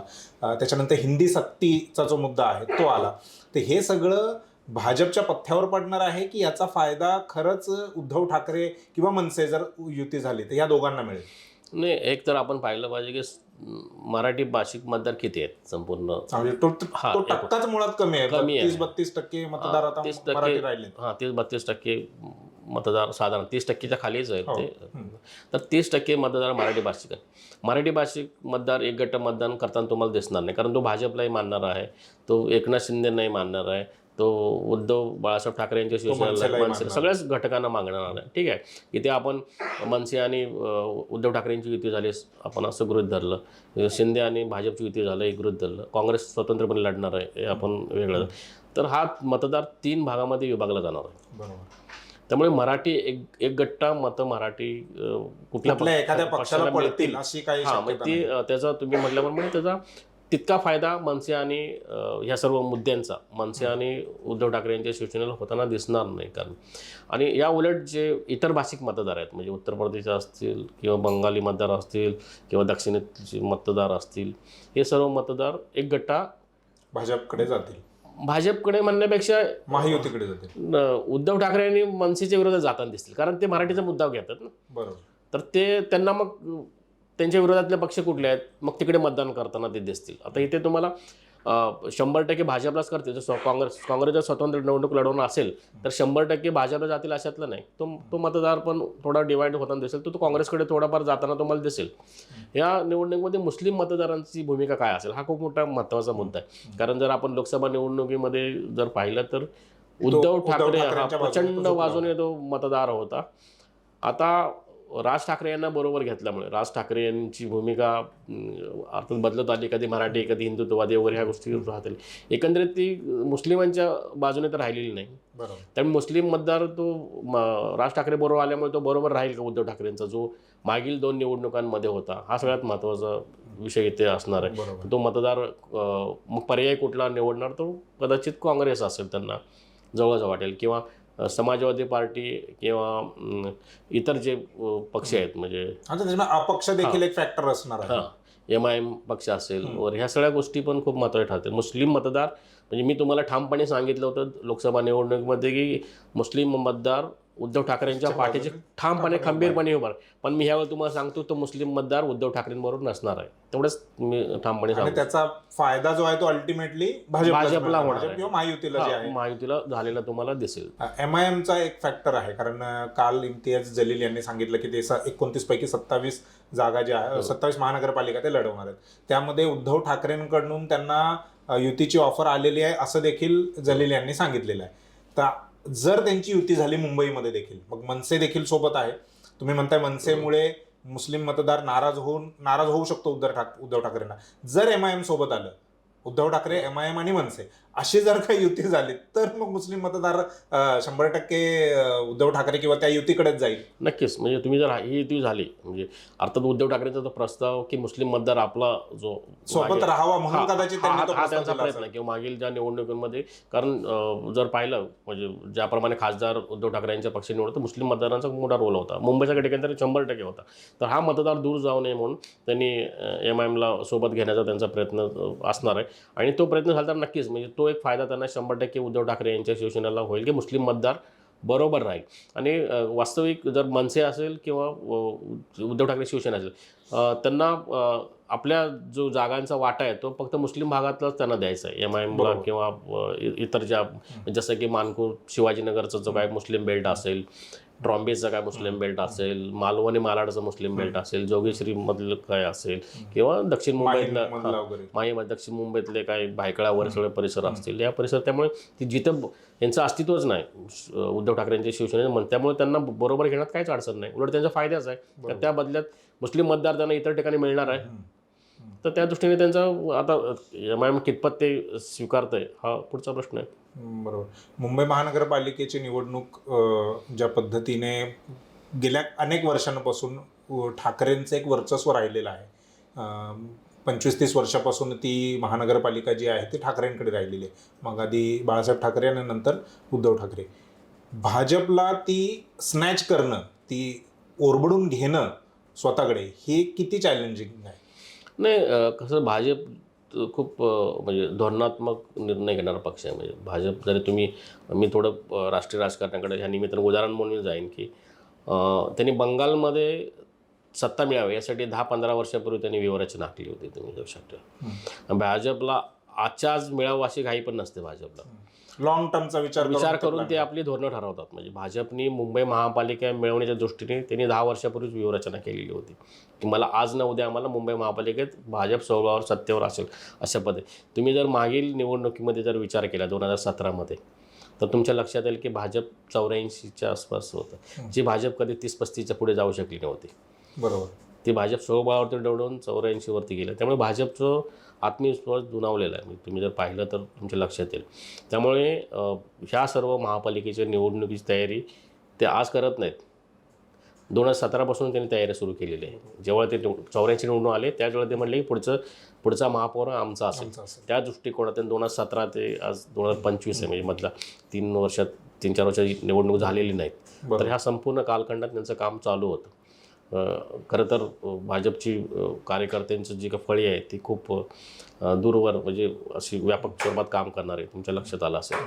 त्यामुळे भाजप आजही तेवढ्या आत्मविश्वासाने का बोलतोय की आम्ही निवडणुकीला सामोरं जायला तयार आहे, कारण त्यांची तयारी पूर्ण झालेली आहे. त्या तुलनेत उद्धव ठाकरेंची शिवसेना असेल, शिंदे यांचा पक्ष असेल, इतर सर्वच पक्ष त्या तुलनेत त्या तयारी नाही जे भाजपने तयारी केलेली. भाजप जरी केंद्रात आणि राज्यात सत्तेत आहे तर ते आहे दोन्ही सत्तेचा नक्कीच फायदा करून घेण्याचा भाजपचा प्रयत्न राहिलेला आहे. त्यामुळे भाजपसाठी तुम्ही म्हणता तेवढं आव्हानात्मक नसणार ही निवडणूक. भाजपला स्वबळावरती सत्ता शिंदेना जरी ते सोबत घेतले असतील तर त्यांना स्वतःच्या बळावर त्यांना हे निवडणूक खरं तर जिंकायची. भाजपप्रमाणे ती जिंकायची. त्या दृष्टीने त्यांचे प्रयत्न आहेत. आशिष शेलारांचा एक व्हिडिओ व्हायरल झाला होता गेल्या महिन्यामध्ये. त्यांना प्रश्न विचारण्यात आला होता की मुंबईचा महापौर मराठी होईल का, तर ते म्हणाले की हिंदू होईल. काल त्यांचं स्टेटमेंट आलेलं आहे की महायुतीचा महापौर हा मराठीच असेल. बॅकफुटला म्हणजे ते स्टेटमेंट मागे घेतलंय असं म्हणता येईल? बॅकफुटला नाही गेलं. त्यावेळी बिहार विधानसभा निवडणुका होत्या. तर त्या अनुषंगाने त्यांचं स्टेटमेंट होतं की ते हिंदू होईल, म्हणजे मराठीचा जर मुद्दा म्हणजे बिहारमध्ये तो कुठेतरी विषय प्रचाराचा पाठ होऊ नये की होऊ बाबा नये. हे ते काळजीने ते काळजी खूप कारण तुम्हाला म्हटल्यावर भाजप खूप विचारपूर्वक आपले स्टेटमेंट देत असतो किंवा प्रतिक्रिया देत असतात त्यांचे नेते मंडळी. तर त्यावेळी बिहारचं निवडणूक होती. बिहारच्या निवडणुकीमध्ये कुठलाही मराठीचा मुद्दा तिथे चर्चेत येऊ नये, बिहारच्या प्रचारामध्ये त्याचा फटका पडू नये, यासाठी त्यांनी तो हिंदू शब्द जो काय हे केला. आणि आता निवडणूक जिंकायची आहे आता महापालिकेची, जिथे मराठी मुद्दा किंवा मराठी फक्त मराठीचा मुद्दा फक्त मुंबईपुरता केंद्रित राहणार ना, तो महाराष्ट्रात पण तो कारण शेवटी मराठी बहुल राज्य आहे. महाराष्ट्रात इतर ठिकाणी त्याचं प्रतिक्रिया उमटताना दिसतील. ते इथे आत्ता जर ते हिंदू म्हणले असतात तर बाकी ठिकाणी तो प्रचाराचा मुद्दा झाला किंवा यांना, त्यामुळे त्यांनी खूप सोयी मराठी महापौर करायचं हे चालल्यामुळे इतर महापालिकांमध्ये तो प्रचाराचा आयत्ता खोलीत मिळाला असतं विरोधी पक्ष नेत्यांना किंवा विरोधी पक्षांना. तर ते सगळं होऊ नये म्हणून त्यांनी मराठीचा मुद्दा विषय संपून टाकलेला आहे. महापौर मराठी होईल. जो विरोधी पक्षांचा प्रचाराचा मुद्दा असणार होता की मराठीच्या मुद्द्यावर हे लोक म्हणजे खूप हे करतायत, म्हणजे कुरकुडीचे राजकारण करतायत किंवा मराठी माणसावरती अन्याय करतात, मराठी माणसाला स्थान देत नाहीत, हे सगळे मुद्दे प्रचारातून एका स्टेटमेंटमध्ये काढून टाकले त्यांनी. एक शेवटचा प्रश्न की ह्या आता 9 महानगरपालिकांच्या संपूर्ण म्हणजे राजकीय परिस्थिती, तिथली कुरघोड्या, तिथले मुद्दे, प्रश्न ह्यावर चर्चा केल्यानंतर ओव्हरऑल चित्र काय दिसतंय? ह्या 9 महानगरपालिकांमध्ये महायुती असेल की विरोधी पक्षांना अजूनही काही आशा अपेक्षा तर असतील, पण आशा आहे का तिथे? नाही, कसं आहे म्हणतं की विरोधी पक्ष निवडणुकीला सामोरं जाताना दिसत नाही. म्हणजे ज्याप्रमाणे लोकसभेला प्रचंड मोठं यश मिळाल्यानंतर ते त्याच धुंदीमध्ये आहेत, अजून बाहेर आलेले नाही. ते राहिलेच नाही की त्याचा फटका त्यांना विधानसभेला खूप मोठ्या प्रमाणात पडला. तर खरं तर जेव्हा निवडणूक असते, निवडणूक कुठल्या क्षणी लागू शकते या दृष्टीने पक्षाची तयारी असायला पाहिजे. दुर्दैवाने ते होत नाही आणि ती भाजप तयारी करते. भाजपला कुठल्या क्षणी निवडणूक लागली तर भाजप तयार असते. त्यांचं स्टेटमेंट असतं, आम्ही वर्षभर निवडणुकीला तयार असतो. अशा पद्धतीने त्यांची रचना असते, बांधणी असते, त्यांच्या बैठका होत असतात, मंथन होत असतं. हे सर्व विरोधी पक्षाच्या ज्या काय पक्षांमध्ये होतात, मी काँग्रेसमध्ये कधी काळी होत होतं. काँग्रेसमध्ये खूप चांगल्या प्रकारे त्यांची बांधणी होती आणि काँग्रेसमध्ये या गोष्टी होत होत्या. पण मागील 10-15 वर्षामध्ये काँग्रेसमध्ये हे होताना दिसत नाही. जर काँग्रेसचा जर बेस बघितला, कार्यकर्त्यांचा खूप चांगला होता. म्हणजे तळागाळातला कार्यकर्ता, जो गल्ली बोळात सुद्धा त्यांचा कार्यकर्ता हातात झेंडा घेऊन फिरणारा किंवा आपल्या घरावर झेंडा लावणारा कार्यकर्ता होता. आता ते चित्र दिसत नाही ना. त्यासाठी ही निवडणूक इतर सर्व पक्षांसाठी, विरोधकांसाठी खरं तर खूप आव्हानात्मक असणार आहे. MMR एरियामध्ये जर म्हटलं आपण तर त्यांना खूप मेहनत घ्यावी लागेल, नेत्यांना उतरावं लागेल रस्त्यावर. स्थानिक मुद्दे तुम्हाला प्रचारात आणावे लागतील. म्हणजे राजकारण बाजूला ठेवा, तुम्ही जो काय जिथे नागरिक सुविधांचे संबंधित जे मुद्दे आहेत ते तुम्ही प्रचारात आणले पाहिजेत. त्यावर चर्चा झाली पाहिजे. लोकांच्या निगडीत विषय आहेत ते तुम्ही आणले पाहिजेत. हे गोष्टी खरं तर ह्यावर तुम्ही भर देऊन तुम्ही पूर्ण ताकदीनिशी, म्हणजे जसं की तुम्ही नगरपालिका, नगर परिषद निवडणुकीत कोणच नेते फिरले नाहीत. तिथं भाजप मुख्यमंत्र्यांनी एवढ्या प्रचंड सभा घेतल्या. भाजप म्हणजे नगरपालिका दृष्टीने त्यांना ती तितकीच महत्त्वाची होती. ग्रामपंचायत सुद्धा त्यांना तितकीच महत्त्वाची असते, कारण तो बेस असतो. म्हणजे जेव्हा खासदारकीची निवडणूक लढवायची असेल तर तुमची जे एखादं गाव असेल ते तुमच्या हातात पाहिजे. कारण एक गाव करत ते निवडणूक जिंकली जाते. हा मंत्र भाजपचा आहे. बूथ लेवलला त्यांचे तर ह्या गोष्टी नाहीत. म्हणजे ह्या दृष्टीने आता एक जमेची बाजू आहे की मुंबईसारख्या ठिकाणी की शिंदे यांच्याबरोबर जवळपास 47 जे विद्यमान नगरसेवक शिंदेच्या पक्षात गेले, शिवसेनेतल्या, आणि त्यापेक्षा कमी नगरसेवक 30-35-37 काहीतरी उद्धव ठाकरे यांच्या पक्षाकडे राहिलेले. तर हा विचार केला तर आपण शिंदे तसा विचार केला तर वरचढ दिसतात म्हणजे उद्धव ठाकरे. पण सुदैवाने उद्धव ठाकरेंच्या सुदैवाने की त्यांच्याकडे कार्यकर्त्यांचं, शिवसेनेचं बळ अजून त्यांच्याकडे आहे. नेते त्यांच्याकडे गेले असले तर कार्यकर्ते त्यांच्याकडे आहेत. कार्यकर्ते इंटॅक्ट आहेत. ह्यांना तुम्ही चार्ज कसं करताय? त्यांच्या आत्मविश्वास तुम्ही कसं भरताय? दुसरा की जो शिवसैनिक आहे तो आजही गोंधळलेला आहे. म्हणजे उद्धव ठाकरेंबरोबर असलेला शिवसैनिक तो गोंधळलेला आहे. नक्की आपल्या पक्षाची भूमिका काय? म्हणजे कधी काळी आम्ही हिंदुत्वाच्या विचारसरणीवरती आम्ही पक्षात सामील झालो. आज जी काय द्विधा मनस्थितीत उद्धव ठाकरे की कुठली बाजू घ्यावा, तीच द्विधा मनस्थिती खरं तर मतदारांची म्हणण्यापेक्षा शिवसैनिकांचे जे शिवसेनेचे खाडाचे कार्यकर्ते की ते आज कुठली भूमिका आपला पक्ष घेतोय याविषयी त्यांना काहीच आयडिया नाही की आपले पुढचा विचार काय असेल. त्यामुळे ह्या सर्व गोष्टी सुद्धा निवडणुकीवर प्रभाव टाकणारा ठरतील खरं तर. आणि तुम्हाला मी सांगेन की निवडणुकीमध्ये स्थानिक मुद्द्यापेक्षाही धार्मिक ध्रुवीकरणाच्या दृष्टीने भाजप प्रयत्न करताना दिसेल तुम्हाला. काही बरेच मुद्दे आलेले दिसेल तुम्हाला. योगी आदित्यनाथ जेव्हा येतील तेव्हा राम मंदिराचा मुद्दा सगळीकडे तो फिरताना दिसेल.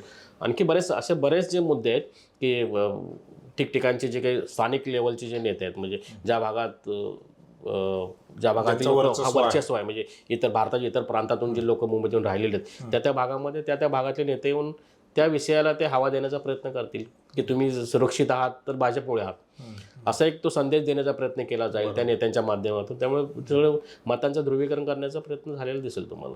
एक म्हणजे शेवटचा प्रश्न खरं तर म्हटलं मी, परंतु मुंबई ही अदानीच्या घशात घालायची असा एक विरोधकांचा, म्हणजे निवडणूक आले की तसा प्रचार होतो. लोकसभेमध्ये पण आपण बघितलं, विधानसभेमध्ये. काय हा मुद्दा पुन्हा एकदा विरोधकांकडून आणि विशेष करून उद्धव ठाकरेंकडून हा उपस्थित केला जाऊ शकतो? नक्कीच केला जाऊ शकतो, पण शेवटी कसं आहे माहिती आहे की तुम्ही लक्षात घ्या की हा मुद्दा जरी मतदारांमध्ये आणून प्रचारात आणण्याचा प्रयत्न केला असेल तरी ह्या सर्व नेत्यांची सर्वच राजकीय पक्षांचे या उद्योगपतींचे खूप चांगले संबंध असतात. आपण नेहमी बघत असतो त्यांचे भेटीचे फोटो व्हायरल होत असतात, एकमेकावरचे फोटो व्हायरल करत असतात. त्यामुळे तो मुद्दा तितका प्रभावी ठरेल असं मला वाटत नाही, कारण तो जर मुद्दा धारावी पुरता जर असेल, धारावीच्या बाबतीत आज विचार केला अदानीचा विषय, अर्थात तो अदानींसाठी मोठ्या प्रमाणात जमीन धारावीच्या मोबदल्यात इतर ठिकाणची जमीन देण्याचा प्रकार घडते, पण मतदार तेवढा विचार करताना दिसत नाही, तेवढ्या पातळीवर जाऊन विचार करताना दिसत नाही. की अगोदर तुम्ही जर पाहिलं असेल तर 1 रुपयाचं पेट्रोल किंवा डिझेल वाढलं तरी लोक रस्त्यावर उतरून प्रचंड मोठं आंदोलन करायचे. आज मोठी भाववाढ होते किंवा इतर गोष्टी होत आहेत, किंवा रेल्वेचं जरी तिकीट 1 रुपयाने जरी किंवा म्हणजे वाढलं तरी तो लोक रस्त्यावर उतरून ते रेल्वे रोको करायचे वगैरे. आता असं कुठेच काय चित्र दिसतं. लोकांच्या दुर्दैवाने म्हणे की संवेदना उरलेल्या नाहीत, की ज्या बाबतीत लोक संवेदनशील होती, जी 2-3 दशकापूर्वी 30 वर्षापूर्वीचं जे लोक खूप सेन्सिटिव्ह होते, लोकांना आपली काळजी होती, आपल्या पुढच्या पिढ्यांची काळजी होती. पण आजच्या लोकांना ती काळजी दिसत नाही, की आपण कदाचित सत्तेदारांनी वेगळ्या त्यांना एका ह्याच्यात गुरफटून ठेवलेलं दिसते, की त्यामुळे त्यांना विचार करायला वेळच मिळत नाही. तुम्ही पाहत आलाय जनरली. सर, जसं की मुंबई महापालिकेवरती अनेक वर्षांपासून ठाकरेंची त्यांची सत्ता होती, ठाकरेंच्या शिवसेनेची. पण आता म्हणजे तुम्ही जसं म्हणालात की भाजपने आपली तयारी सुरू केली आहे, म्हणजे अनेक वर्षांपासून ते पूर्ण प्लॅनिंगनी या निवडणुकांमध्ये ते उतरणार आहेत आणि त्यांची तयारी पण सुरू झाली आहे. आता जेव्हा निवडणुकांच्या तारीखा जेव्हा घोषित करण्यात आल्या त्याच वेळेस ज्या तेजस्वी घोसाळकर होत्या, ठाकरेंच्या माजी नगरसेविका, त्यांनी भाजपमध्ये प्रवेश केला. तर उत्तर मुंबईत ठाकरेंना मोठा त्याच्यामुळे फटका बसला, हे आपण पाहतोच आहोत. समजा जर या निवडणुकांमध्ये ठाकरेंच्या शिवसेनेला हवं तितकं यश नाही मिळालं तर पुढचं त्यांचं भविष्य काय असेल? नाही, खूप आव्हानात्मक असेल खरं तर. म्हणजे जर उद्धव ठाकरे यांच्या शिवसेनेला जर यश मिळालं नाही तर खरं त्यांच्या पूर्ण राजकीय पुढच्या एकूण प्रवासावरच मोठे प्रश्नाचे निर्माण, म्हणजे त्यांच्या म्हणण्यापेक्षा पक्षाचेही म्हणेन मी. कारण आणि जर महापालिका निवडणं अपेक्षित यश मिळालं नाही तर जे काय आहे ते नेते मंडळी किंवा कार्यकर्ते आहेत ते तुम्हाला शिंदे यांच्या शिवसेनेकडे जाताना दिसतील, काही भाजपकडे जातील पण त्यांना काही शिंदेंकडे जाताना दिसतील. त्यामुळे खूप मोठं. आणि दुसरं आहे की एखादा पक्ष चालवत असताना सत्ता असणं खूप महत्त्वाचं असतं, कारण तुम्हाला कार्यकर्त्यांचं बळ हे सत्ताधारी पक्षाकडेच असतं. सत्ता गेल्यानंतर कार्यकर्ते शक्यतो राहत नाहीत बरोबर, कारण त्यांची कामं होत नाहीत किंवा त्यांना जे काय राजकारण करायचं असतं त्या राजकारणासाठी जो काय एक पाठिंबा सत्ताधारी म्हणून मिळत असतो तो मिळत नाही. तुम्हाला अधिकारी उभे करून घेत नाहीत. सत्ताधारी पक्षाच्या अधिकाऱ्यांनी म्हणजे थोडं मानसन्मानाची भावना असते, कामं होत असतात किंवा ह्या गोष्टी होत असतात, तर ते होताना दिसत नाही. त्यामुळे यापुढे म्हणजे जर उद्धव ठाकरे यांच्या पक्षाला जर अपेक्षित यश मिळालं नाही तर कार्यकर्ते सांभाळून ठेवणे, शिवसेने सांभाळून ठेवणे, नेते सांभाळून ठेवणे हे खूप मोठं आव्हान असेल उद्धव ठाकरेंच्या समोर. म्हणजे अस्तित्वाची एकंदरीत ती सगळी लढाई असणार आहे त्यांच्यासाठी. माझा एक शेवटचा प्रश्न असा सर, की आता 1 महिना राहिलाय निवडणुकांसाठी. अशातच जेव्हा या निवडणुकीच्या मध्ये जेव्हा दुबार मतदार जे आहेत त्यांची संख्या येते तेव्हा खूप म्हणजे स्थिती वेगळी आहे ती, कारण की लाखोंच्या संख्येने दुबार मतदार आहेत राज्यभरात, मुंबईतही आहेत. मग ह्या मतदारांचं काय, म्हणजे त्यांनी मतदान कुठे ते करणार आणि त्याचा निवडणुकांच्या निकालावरती कितपत परिणाम होऊ शकतो? कारण बोललं जाते की लोकशाहीची एक प्रकारे थट्टाच आहे जर दुबार मतदारांची एवढ्या मोठ्या प्रमाणात संख्या जर निघत असेल. नाही, त्यावर निवडणूक आयोगाने त्या दिवशी स्पष्ट केलेले की आम्ही दुबार मतदारांना शोधून काढलेलं आहे आणि किती आहेत त्यांना आम्ही आयडेंटिफाय केलेले ना. आमचे जे काही अधिकारी कर्मचारी जे निवडणूक आहे ते तिथे गेले, त्यांनी नावापुढे स्टार केले आणि तुमची 2 नावं आहेत, तुमची 3 नावं आहेत, तुम्ही कुठे मतदान करणार आहात हे त्यांनी तिथून लिहून घेतलेलं आहे आणि त्यांना सांगितले तुम्हाला जे तुम्ही सांगितले त्यावर पर्टिक्युलर त्याच ठिकाणी मतदान करावं लागेल. इतर ठिकाणी तुम्हाला मतदान तुमचे ग्राह्य धरले जाणार नाही. त्यामुळे कदाचित तो मुद्दा निकालात निघाला असं मला वाटतं की बाबा तिथे जे काही निश्चितीकरण त्यांचं केलेलं आहे की बाबा कुठे मतदान करणार, त्यामुळे ते दुबार मतदार होईल आता असं तर अपेक्षा नाही. कारण ते आयडेंटिफाईड केले आहेत आपण मतदार म्हणजे आयोगाने. अर्थात ते निवडणूक आयोग ती सर्व जे काही त्यांनी संकल्पना मांडले ते राबवत आहेत कसं त्यावर पण बरंच काही पुढचं अवलंबून असेल. बिहार निवडणुकीमध्ये पण त्याचा काही जास्त प्रचार झाला नाही. म्हणजे राहुल गांधींनी करण्याचा प्रयत्न केला परंतु तो मुद्दा काही सेट झाला नाही. तुम्हाला मी सांगेन की दुबार मतदार हा मुद्दा आजचा नाही मुद्दा. हा जेव्हापासून देशामध्ये निवडणुका होता तेव्हापासून तो मुद्दा आहे की बहुतेक ठिकाणी म्हणजे मी जरी महाराष्ट्रातून एखाद्या जिल्ह्यातून आलो असेल तर तिथेही नाव आहे आणि मुंबईत आलो आणि मुंबईतही माझं नाव आहे. ते सोयीनुसार दोन्ही ठिकाणी नावं ठेवणार आहेत. म्हणजे जेव्हा ते पंचायतीचे इलेक्शन निवडणुका असतात तेव्हा ते जाऊन तिथे मतदान करतात. मुंबईत जेव्हा महापालिकेची निवडणूक असेल किंवा इतर कुठल्या निवडते ते करतात. अशा पद्धतीने हे दुबार मतदानाचं तुम्हाला कदाचित माहिती आहे की मला माहीत नाही. या विरोधात मनसेने मोठं आंदोलन केलं होतं की एकाच दिवशी पश्चिम महाराष्ट्रातही मतदान होतं विधानसभेचं आणि मुंबईतही मतदान होतं. तर बहुतेक त्या भागातल्या लोकांनी म्हणजे काही उमेदवार असतील पश्चिम महाराष्ट्रातले जे काही उमेदवार होतील विविध पक्षाचे त्यांनी मुंबईतल्या आपल्या मतदानासाठी स्पेशल गाड्यांची व्यवस्था केली. बसेस वगैरे सगळे असे ठेवलेल्या होत्या आणि त्यांना ते प्लस काही पैसेही देऊ केलेले होते. तर त्या मतदारांचं दोन्ही काम होणं होतं की गावचं एक कोणतं गावी जाणंही होतं मतदानही होतं फुकटच्या पैशामध्ये आणि त्यांनी ते मोठ्या प्रमाणात मतदार जाण्याचा प्रयत्न केला. त्यावेळी मनसेने त्या गाड्या फोडल्या होत्या की मराठी मतदार आहे तर इथेच तुम्ही करायला पाहिजे मुंबईमध्ये, असं सगळा प्रकार झाला. त्यामुळे दुबार मतदार हा काय आजचा विषय नाही, खूप अगोदरचा विषय. याला फक्त आता थोडा हवा मिळाली एवढंच आहे. निवडणुकांसाठी आता महापालिकांच्या निवडणुकांसाठी आता फक्त महिनाभर राहिला आहे आणि आज आपण जी चर्चा केली ती विशेषतः मुंबई महापालिका निवडणुका आणि MMRDAच्या निवडणुकांविषयी आपण चर्चा केली. सर धन्यवाद, आज तुम्ही वेळ दिलात आणि स्टुडिओमध्ये आलात त्याबद्दल. पुढच्या सेगमेंटमध्ये आपण राज्यातल्या ज्या इतर महत्त्वाच्या महापालिका आहेत त्यांच्याविषयी अशीच चर्चा करणार आहे. त्यामुळे हा भाग पुढचा जो आम्ही आणणार आहे त्याला पाहायला विसरू नका, आवर्जून पहा.